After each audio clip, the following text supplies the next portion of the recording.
I mean, I should say that, when I was a kid, I didn't really have any grand designs. I mean, the reason I started programming computers is because I like computer games.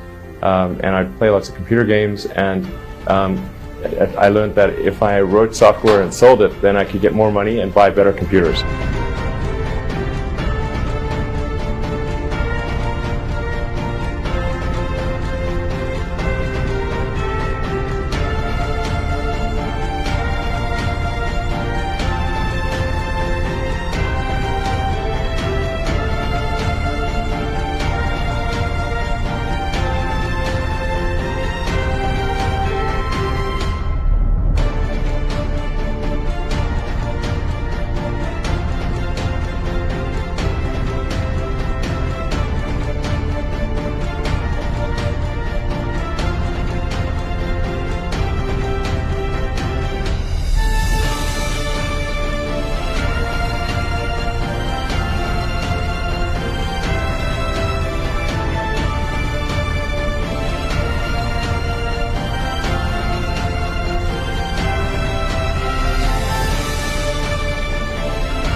Earth is the cradle of humanity, but you cannot stay in the cradle forever.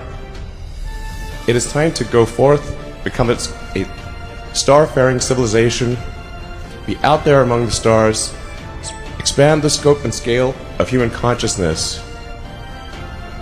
I find that incredibly exciting. That makes me glad to be alive. I hope you feel the same way.